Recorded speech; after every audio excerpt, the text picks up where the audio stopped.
like having countries have to have a border. It just can't be. I mean, they've done surveys and something like 200 million people around the world, when asked, would you come to America if you could? Yes, I would. Why wouldn't they? Bill Maher slams a far left whack job who's appearing on his podcast. Folks, I think you'll like this. As we all know, Bill, he's an interesting character, okay? He's got TDS, Trump derangement syndrome. He's not very secretive about it. And he goes off the rails, just goes completely cuckoo sometimes. But he does make some good points from time to time. And I'll say something nice about him. I think he makes an attempt to be reasonable and think normally, even if that doesn't always, manifest correctly. So with that being said, we're going to get right into it. It's going to be a lot of fun. But first, do me a huge favor here. Like our video and share it around. And that way we can keep bringing you all this great, hard-hitting content. And as always, Patriots, I'm your host, Darian, and this is Resist the Mainstream. Part of this is a backlash to how badly Biden handled the immigration situation. It can't just be like come one, come all, which Dude, it was. There's plenty of room here, and we need room. There's plenty of room in America. Come on, there's not a lack of room in America. But it's never about room. It's about resources and about like having countries have to have a border. It just can't be. I mean, they've done surveys and something like 200 million people around the world, when asked, would you come to America if you could? Yes, I would. Why wouldn't they? Lots of countries, are shitholes, right? And they would love to be here. You can't I'm not right. No, right. The places aren't shitholes, but well, they are. That's why they want to come. And it's usually because of America. What America's done, especially in Latin America, has beat up every democracy that was burgeoning in Latin America. They destroyed it to keep their oil or their resources or bauxite or bananas. Like, if you don't really have rights, like as far as women's rights in most majority Muslim countries, women just don't have close to the rights we have here.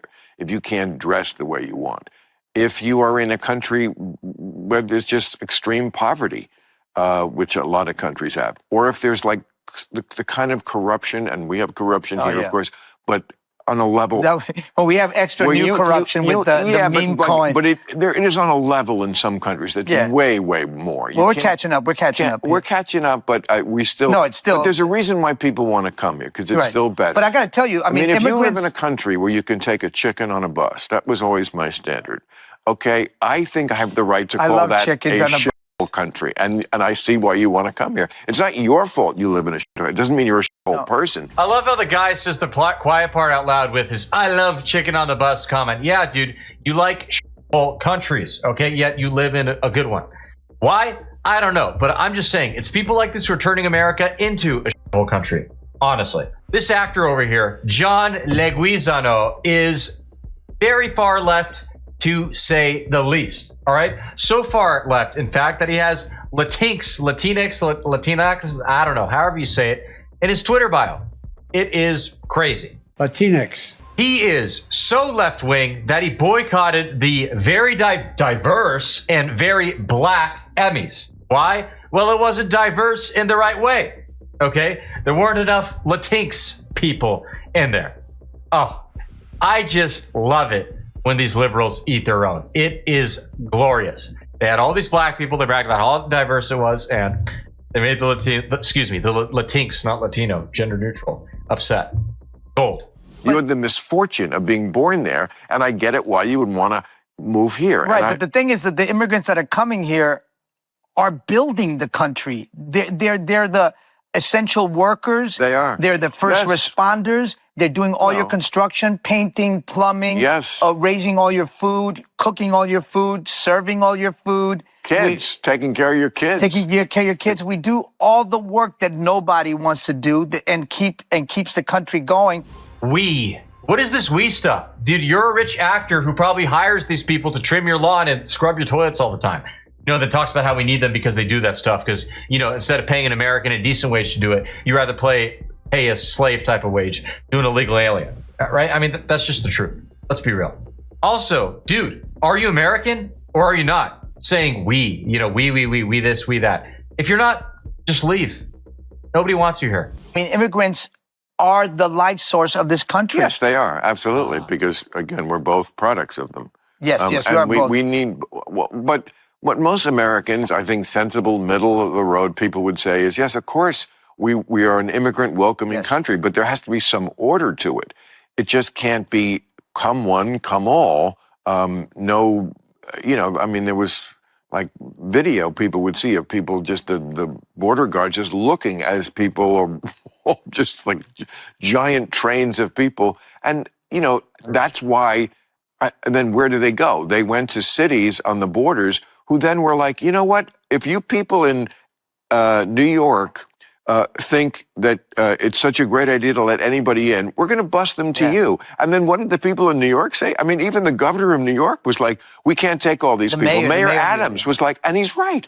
It's like, these people live here, and now this is their burden to this degree. But I mean, those people, I agree. Those cities on the border called the bluff of the sanctuary city. It's very easy to sit there from far away and go, we're a sanctuary city. Okay, well, here's all the people sanctuary, and then they didn't like it. The hilarious and glorious, delicious part of this is that Eric Adams was actually very pro-sanctuary city and encouraged all of the illegal immigrants to come over to New York back in the day. Let's go through some tweets over here. All right, in 2014.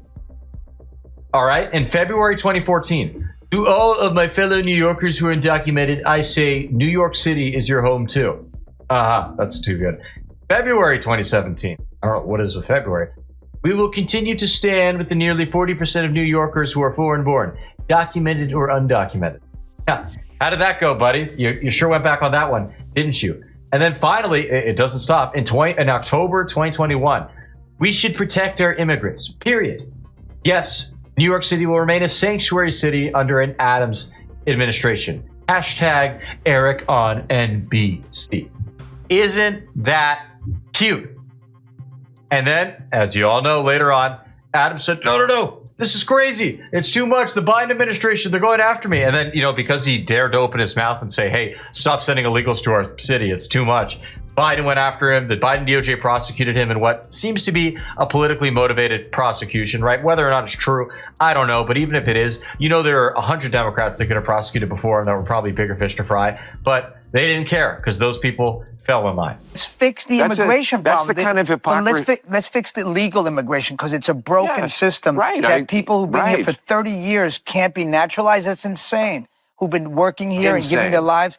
And just fix the legal immigration. Stop creating these quotas and this blockage. He did finally have to go back on that and say, the people who work farms because who does he think cleans the rooms in his hotel? Right, exactly. Who do you think mows the lawn in all his at your golf club around your first wife's grave? Your golf balls for you. It is true that Trump did kind of renege a bit on the mass deportation stuff and said, agricultural hotel workers will protect them. We got to... No. Let's encourage mass deportations, guys. Do me a favor. Push Trump. Push Charlie Kirk to push Trump's. We need it, folks. With all that being said, thank you for tuning in. What'd you all think? I got to say, I like Bill Maher from time to time, all right? He is not completely crazy. I hope you guys liked it. All right, comment below. Let us know what you liked about the clip, what kind of stuff you want to see in the future. And if you have not already, hit that subscribe button, and that way we will see you again soon. God bless.